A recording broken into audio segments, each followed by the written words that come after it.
Straight talk from Israel. You're listening to Israel News Talk Radio. And now, here is Walter Bingham. Hello and welcome to the program for the 1st of September 2020, which in the Hebrew calendar is the 12th of Elul 5780.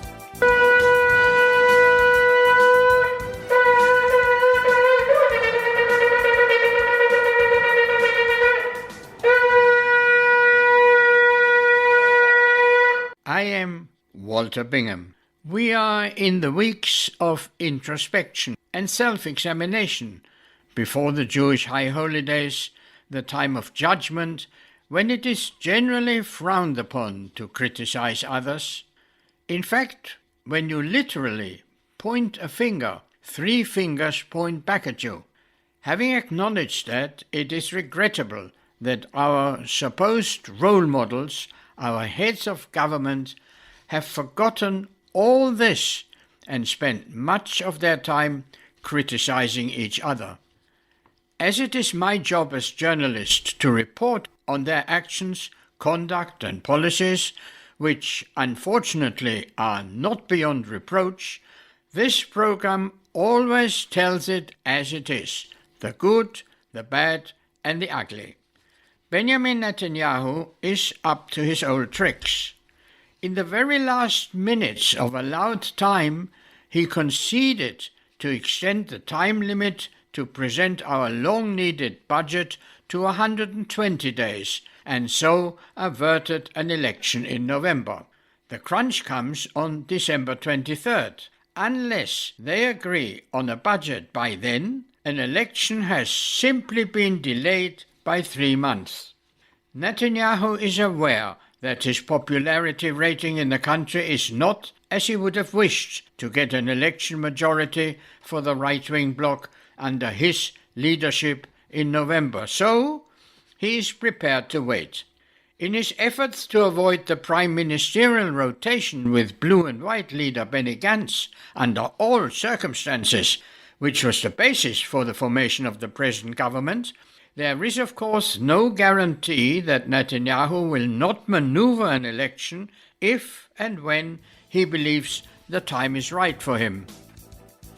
Politically, the indications are that his present policy of peace with the Arab world is not peace for the sake of peace, as he would have us believe, but peace for land.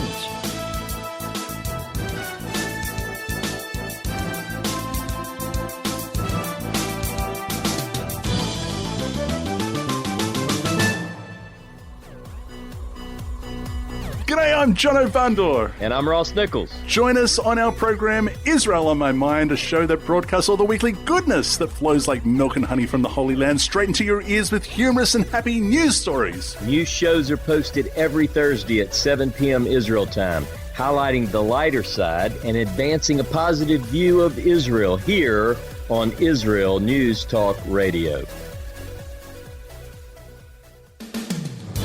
And now, here is Walter Bingham.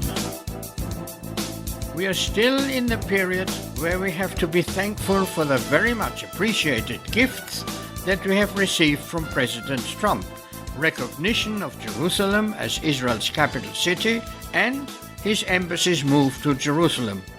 So in order to assist him to remain in the White House for another 4-year term at the US elections on November 3rd, we had to give up our intention to declare sovereignty even over the limited area under Trump's own plan. According to the UAE's ambassador to Washington, Youssef Al-Otaiba, the agreement maintains the viability of a 2-state solution as endorsed by the Arab League and international community. If that is upheld, any sovereignty plans would be abandoned and Israel has sold its birthright. It is therefore important that if on November 3rd Trump is re-elected president, we need to assert our right as an independent sovereign state to declare Israeli law over the whole of Judea and Samaria. it's perhaps wise to use those terms instead of sovereignty. In the event that Biden is elected, the White House will be controlled by the ruling socialist faction of the Democratic Party. The consequences could be a reversal of Trump's presence of Jerusalem and the embassy, in which case Israel would no longer be under any obligation to abandon the declaration of sovereignty. The Arab nations that have warmed to Israel for strategic reasons would still think twice before changing their policy, while Turkey and Iran loom large on the horizon. Time will tell, and we won't have to wait long. In the mother of democratic parliaments, the House of Commons in the UK, there is a long-standing precedent that any minister who would find himself in Netanyahu's situation, either legally or politically, would have done the decent thing and resigned long ago. Our Prime Minister is indicted both legally by the court and politically by the people. The court hearings of the official indictments will resume in January, and it is expected that a conviction in at least one of the three separate cases would result. He could salvage some of his reputation by stepping down now and prepare a plea bargain. By not resigning, he is heading a sham democracy bordering on dictatorship. In the past, I've been a great supporter and admirer of Benjamin Netanyahu because during his past terms as Prime Minister, he has served our country well, as I've said in last week's program. But it is now time for him to overcome his ego and come to terms with the seriousness of his situation. The deal with the UAE seems to indicate that Palestinian claims and their veto no longer prevent relations with the Arab world, and Netanyahu will have read what Caroline Glick wrote in his praise. That will inflate his ego and his belief in his infallibility. She wrote, "If the veto has been thrown into history's trash heap, then Prime Minister Benjamin Netanyahu won't simply be remembered as the greatest statesman Israel has known, he will be remembered as a diplomatic magician. The result will be more contortions by Netanyahu to remain at the helm of the government despite his unpopularity." When I read about the USA-UEA arms deal, that as a reward to agreeing to enter into a relationship with Israel, the UAE would be able to acquire from the United States the advanced F-35 stealth fighter, I was reminded of Little Red Riding Hood, who was hoping to see her grandmother and instead found the wolf, who in the end intended to gobble her up. Whilst Netanyahu denies that he has agreed to the supply of F-35s to the UAE, the White House insists that it was part of the deal. Another example of no free lunch, quite apart from the restrictions in Judea and Samaria. It seems that Israel has always sold advanced weapon systems to the UAE. According to the Jerusalem defense correspondent Jonah Jeremy Bob, the Defense Ministry approved all deals and supports the logic of selling such weapons to the UAE. We've not yet seen the last of the Israel-UAE story. Beware. Of what we've learned so far, the visit of the American Secretary of State Mike Pompeo to Israel and the Gulf states this week did not produce the fanfares that were expected. Apparently, none of the Gulf states have officially amplified their intentions vis-à-vis Israel. The Palestinian Authority feel betrayed, and their leadership has already denounced the purpose of the trip as trying to get other Arab states to follow the example of the UAE.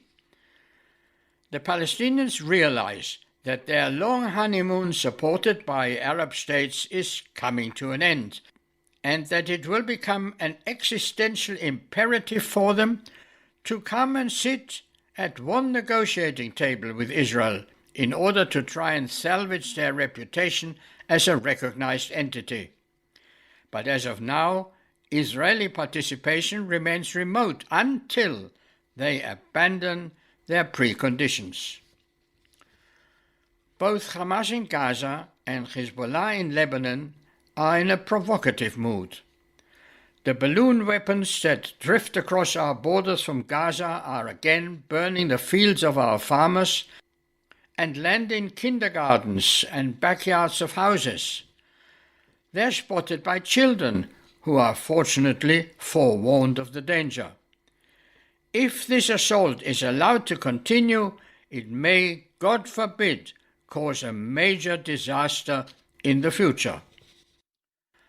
Our brave citizens who live in the so-called Gaza belt, within 30 kilometers of the approximately 50-kilometer-long border with Gaza, have for years been exposed to rocket and mortar attacks and the balloon terror. They live in a war zone, and their children are being educated in bomb shelters. What is the government doing to relieve their poor quality of life and anxiety? The short answer is nothing much. In the past, our government is looking over its shoulders to the international community, whose view seems to matter more to them than the welfare of our men, women and children in the south of our country.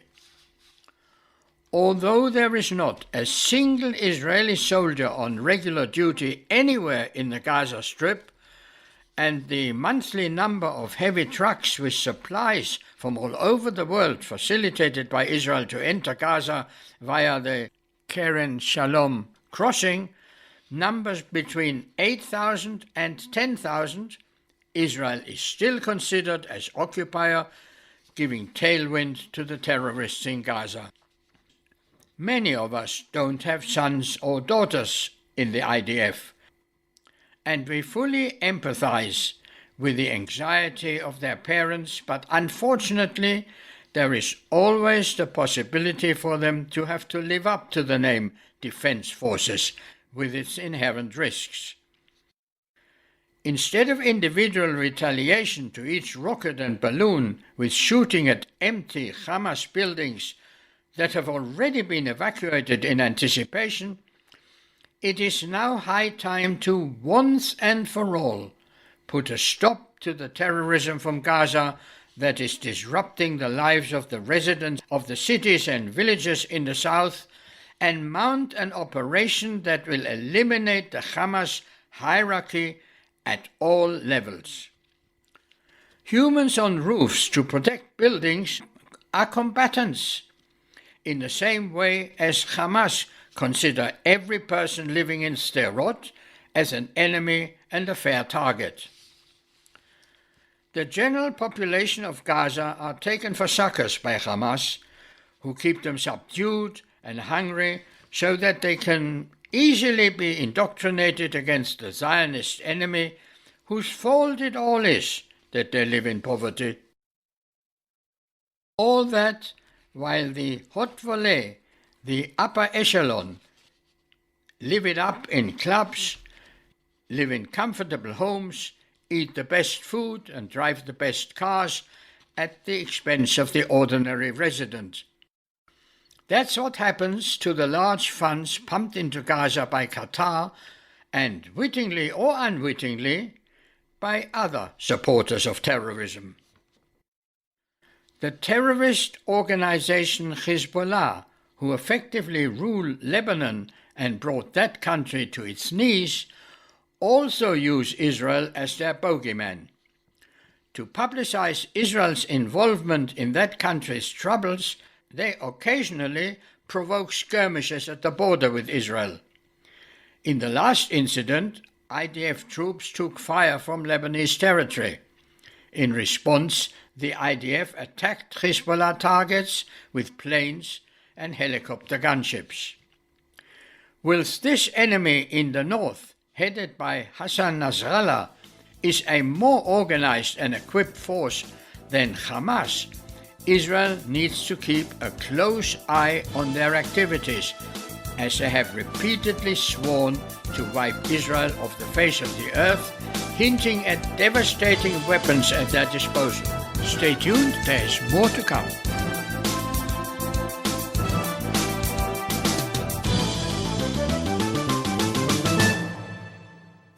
Hi everyone, this is Andrea Siminto from Jerusalem, inviting you to drop everything and join me on my show, Pull Up a Chair. We'll visit this week's quirky stories, meet fabulous guests, and discover my Israel. Together we'll laugh, shout, and explain the topics that make us say, hey, we've got to talk about that.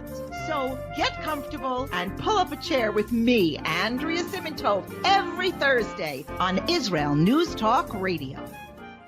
Psalm 23, the Lord is my shepherd, I shall not want. Did you know this psalm and many others were composed by a Jewish shepherd and musician who later became a king? Would you like to know some of the inner meanings of psalms to help you connect with God and strengthen your soul? An exciting and easy-to-read book is now available which will help you do just that. Software for the Soul, Psalms for Everyone, available on Kindle, Audible, and Amazon.com. Software for the Soul. Modesty at the beach? It isn't just about body image. It's about feeling good. Modest swimsuits, so we don't get burned by the sun. So we won't get ogled by strangers. So we'll feel free to express ourselves without the need to expose ourselves. Let Marcy Modest help you to cover up what you want, how you want. Made in Israel. Visit marcymodest.com. That's MARSEA modest.com. And get a 10% discount on your first purchase.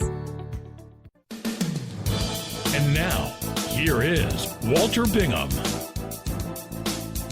There is little that I can add to what has already been said about the controversy of whether it is safe to travel to Uman, the high holiday destination for the followers of Rabbi Nachman of Breslov, and to worship at his gravesite. Uman is not exactly a place in which to stand in close proximity in the cold of the Ukrainian autumn, coughing and sneezing during the COVID pandemic. Herb Kynan summed it up in his article in the Jerusalem Post headlined, "It's a great mitzvah to stay healthy." He wrote, "One main thing has been lost, common sense." At the request of Dr. Gamzu, who is in charge of alleviating Israel's corona pandemic, the Ukrainian authorities have now banned entry for foreign nationals during the month of September up to and including Yom Kippur. There is one thing that, with the best will in the world, I cannot understand. How can married men want to leave their wife and family during the most solemn festivals of Rosh Hashanah and Yom Kippur and prefer to wine and dine and pray in some foreign land when the neshama, the soul of their idol, could hear them from wherever they are? The efforts to rid us of the COVID-19 pandemic has caused an atmosphere of uncertainty and mistrust. All over the world, scientists and medics are issuing conflicting reports about the seriousness of this new virus that has not only cost thousands of lives, but has created an economic depression of almost unprecedented proportions.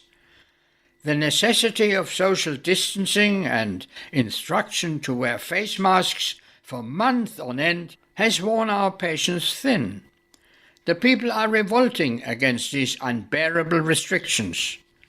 But we are in the midst of a struggle between the science of public health versus the politics of the economy, and unfortunately, some politicians here in Israel are using COVID-19 and the misery it causes to most of us for political opportunism. I don't think that those who criticize the slow progress of retarding the virus can do any better. The whole world is in the same situation. Member of Knesset from Naftali Bennett's Yamina party, Bezalel Smotrich, made a brave attempt to present a parliamentary bill to change again the 1970 law of return, originally formed in 1948. Under this law, anyone with even a paternal Jewish grandfather is eligible to immigrate and receive Israeli citizenship. That was decreed on the basis of the Nazi race laws that would have treated him like all Jews. However, his descendants are not Jewish. In Israel today, there are several 100,000 non-Jews who entered under the law of return, although they have no connection at all with Judaism. Most are from the former Soviet Union. That is why we see delicatessen stores displaying sides of bacon and ham even in the holy Jewish city of Jerusalem. That raises once again the much discussed and controversial question, who is a Jew? Under halakha, that's Jewish law, only a person born of a Jewish mother is considered Jewish unless converted under the auspices of a recognized rabbinical authority. The question of recognized by whom could take up a whole separate program. Smotrich realized that there would be considerable opposition to changing the law to halachic standards, particularly from Russian-born members of parliament, who to a large extent draw their constituency from Russian immigrants. So he wrote the bill to read a Jewish parent rather than grandparent. Because it became apparent that even this format would not receive the necessary support, Smotrich withdrew the bill in the hope that following further debate he will be able to reintroduce it. It is regrettable that politics and votes will determine the demographic future of our Jewish state. If the law of return will not be amended, and even the families of the already present non-Jewish Israelis expand, intermarriage will in due course erode the Jewish character of our ancient homeland. I want to stress that the vast majority of non-Jewish Israelis are good and law-abiding citizens whose youth serves loyally in our defense forces. But I shudder to think of the possibility that as a result of the current law of return, in say 50 or 100 years, our country might, God forbid, spawn the political trends that are driving us today to leave the diaspora. Israel's High Court has done it again. In a controversial ruling last week, it ordered the village of Mitzpeh Kramim in the Galilee to be demolished because they held that it was built on Palestinian land. It's interesting that they added the unusual proviso that the government has 36 months to find an alternative site for the families. That seems to me to indicate that they are purposely allowing plenty of time to fight the decision. The question to be determined is who designated it as Palestinian land. Is the decision based on Ottoman law or Jordanian law? When did the claimant arrive in the area? How did he acquire the land, and why did he not make use of it? I am no lawyer, but there are certain facts that stick out for the common man to see, and I want to mention those that seem obvious to me. Because the area is now under Israeli military law, Israel is in charge, and the more than 100-year-old Ottoman law should not be considered. As for the Jordanian law, they were illegal occupiers of Judea and Samaria from 1948 to 1967, and any distribution of land they did during that period should not carry any legal force. After the British gave up officially the mandate over the area on May the 15th, 1948, one day after Israel's declaration of independence, the land became Israeli state land. It seems to me that the High Court's ruling is a political decision and should therefore be appealed. Prime Minister Netanyahu said, "All avenues will be explored to keep the residents where they are, and we're convinced that we will succeed in this. I regret the mistaken High Court and instructed the Director General of my office, Ronan Peretz, to meet with representatives of the community. I already said on another occasion that it's high time to clip the wings of our High Court." Member of Knesset from Naftali Bennett's Yamina party, Bezalel Smotrich, made a brave attempt to present a parliamentary bill to change again the 1970 law of return, originally formed in 1948. Under this law, anyone with even a paternal Jewish grandfather is eligible to immigrate and receive Israeli citizenship. That was decreed on the basis of the Nazi race laws that would have treated him like all Jews. However, his descendants are not Jewish. In Israel today, there are several 100,000 non-Jews who entered under the law of return, although they have no connection at all with Judaism. Most are from the former Soviet Union. That is why we see delicatessen stores displaying sides of bacon and ham even in the holy Jewish city of Jerusalem. That raises once again the much discussed and controversial question, who is a Jew?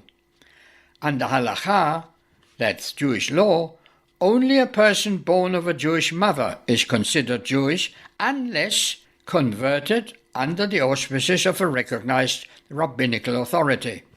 The question of recognized by whom could take up a whole separate program. Smotrich realized that there would be considerable opposition to changing the law to halachic standards, particularly from Russian-born members of parliament, who to a large extent draw their constituency from Russian immigrants. So he wrote the bill to read a Jewish parent rather than grandparent. Because it became apparent that even this format would not receive the necessary support, Smotrich withdrew the bill in the hope that following further debate he will be able to reintroduce it. It is regrettable that politics and votes will determine the demographic future of our Jewish state. If the law of return will not be amended, and even the families of the already present non-Jewish Israelis expand, intermarriage will in due course erode the Jewish character of our ancient homeland. I want to stress that the vast majority of non-Jewish Israelis are good and law-abiding citizens whose youth serves loyally in our defense forces. But I shudder to think of the possibility that as a result of the current law of return, in say 50 or 100 years, our country might, God forbid, spawn the political trends that are driving us today to leave the diaspora. Bezalel Smotrich said, "We have a responsibility for the future of the Jewish people, for the future of our existence. He must be supported."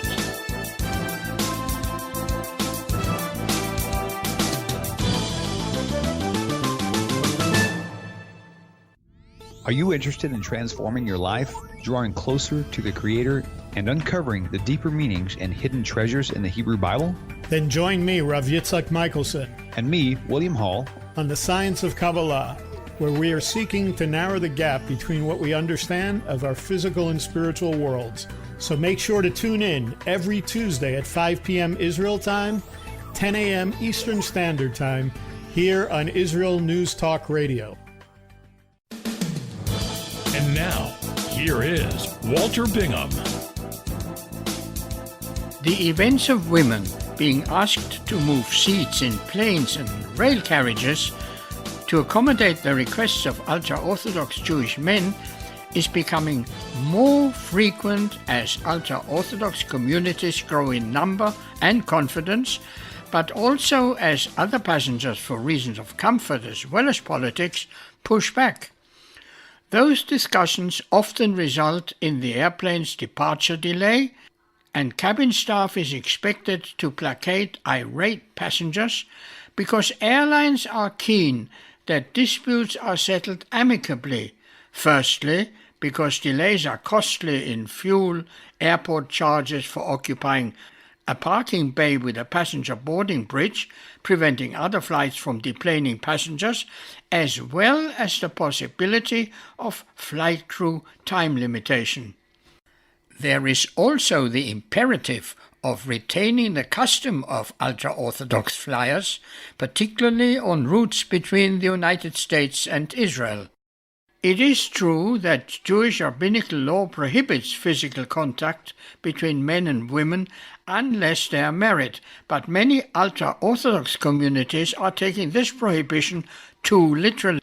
The basis of this stringency is what has been described as a fence to prevent sexual pleasure. The eminent Orthodox scholar Rabbi Moshe Feinstein counseled that it is acceptable for a Jewish man to sit next to a woman on a subway or bus so long as there was no intention to seek sexual pleasure from any incidental contact. I believe in the laws of God, but I also expect mutual respect by men towards women without having to resort to physical reminders. The demands by those so-called men is a sign of weakness.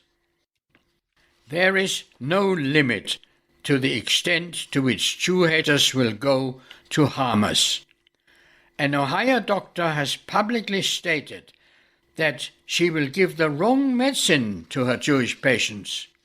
The reasons Dr. Lara Kolob gave for her anti-Semitic tweets was her, quote, difficulty constructively expressing my intense feelings about what I witnessed in my ancestral land, following her visit to Israel and the West Bank.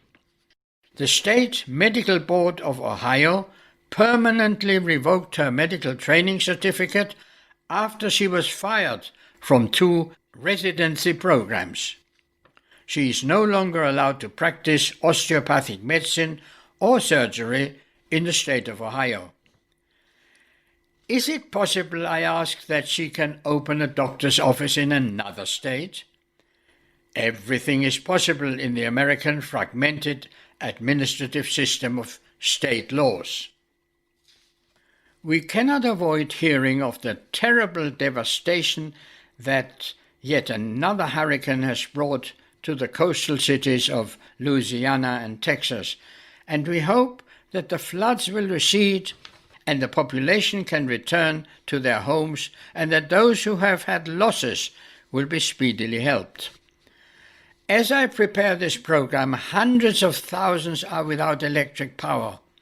America is the leader of the free world and highly advanced in technology. Yet as long as I can remember, and that's many decades, hurricanes have hit that coast and pulled down power lines. Not enough that the forces of nature are still beyond our control and millions have to endure hurricanes every year, they also have to experience the disrupted power supply because of the ancient supply lines. The US spends billions of dollars on space travel. Even today, in his acceptance speech, President Trump spoke of landing on Mars.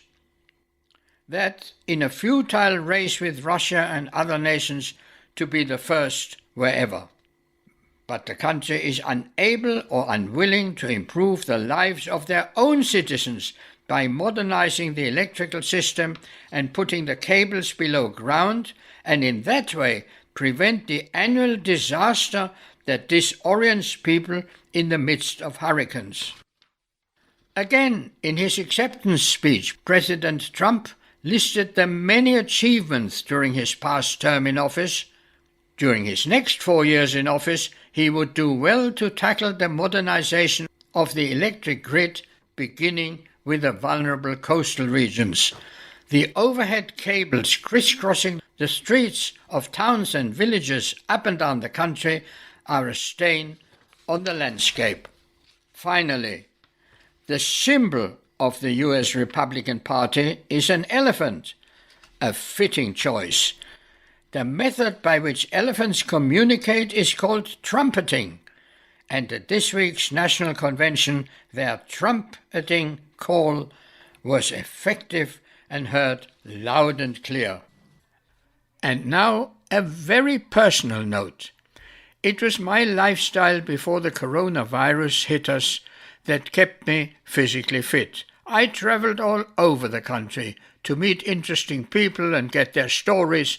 They may have been celebrities or farmers or soldiers on the Gaza border or politicians or ambassadors. I attended interesting meetings at the residence of our president and talks by knowledgeable academics and other experts at press events. All that has stopped some months ago and at best is replaced by strictly structured Zoom meetings where it's impossible to interrupt with a relevant question and assess the speaker by his or her body language. I am told, "Stay home, Walter, it's safer for you," or "Don't go out, it's too hot." "Don't go on a bus, it's too dangerous for you, there's no social distancing." I want you to know that I am too young to spend my days in a rocking chair, falling asleep while watching TV. The news is dominated by COVID-19 and the repetitive, self-promoting antics of our politicians. All very uninspiring and boring. In all, I am fed up to the teeth with having to watch where I go, what I touch, whom I meet, or have come to my home. I would never have dreamt that I would ask my guests to wash their hands before going any further, and then to offer them kitchen roll to dry them. My quality of life, like yours, has been severely dented. But after all that, I have to thank God that I'm still mobile and, most of all, that I have all my faculties to continue the task of transferring my thoughts into sound waves and newsprint, so that anyone interested can hear or read them. I would be remiss if I'd failed to tell you that my daughter, who also lives in Jerusalem, keeps a daily, caring eye on me. Thank you. I'm grateful for the many comments to my work by email or in the comment section. Thank you, listeners and readers.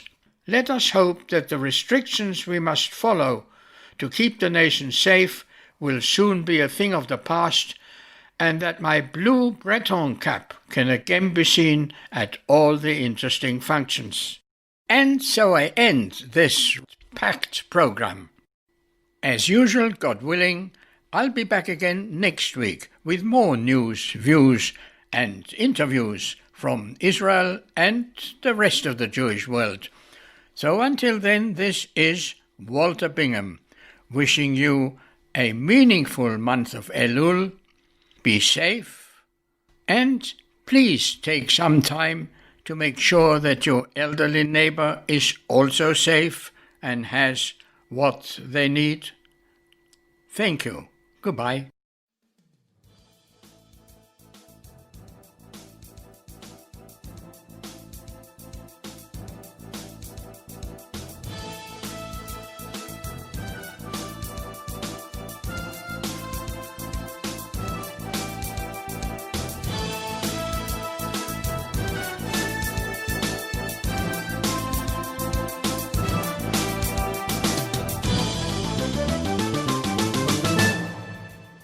If you love Israel News Talk Radio, then you'll love our Facebook page. We keep you up to date on what's happening in Israel, plus little surprise treasures that we don't share on the radio. Go now to follow us on Facebook. Just look for the Israel News Talk Radio Facebook page, and don't forget to subscribe and follow us by clicking on the like button. We post great stuff there that you'll want to share. Israel News Talk Radio on Facebook, and Israel News Radio on Twitter. If you're hearing this message, everyone else can too. Advertise with Israel News Talk Radio and get your message out to people. We'll build a personalized package for you. Contact advertising at israelnewstalkradio.com. Straight talk from Israel. You're listening to Israel News Talk Radio. Hey, this is Jake in Anchorage, Alaska, and I love listening to all the super interesting interviews and up-to-date information on what's happening in Israel. Hello, this is Anna King, originally from London, now living in Israel. And what can I say? Israel News Talk Radio is my cup of tea. My name is Bhaskar. I'm from India, and I love listening because you get to know the truth and wonderful voices from this lovely country. Mom! Okay, wait a minute. Hi, this is Chava Dax, and I'm calling for the rolling hills of Ma'ale Adumim, just north of Jerusalem. I always listen to Israel News Talk Radio to get all the latest news and commentary and to keep me up to date every day. This is Sarah Dax from Ma'ale Adumim, and I'm 12. I wish Israel News Talk Radio was boring so my mom wouldn't listen to it all the time. Mom! You're listening to Israel News Talk Radio. News, opinion, and more. You're listening to Israel News Talk Radio.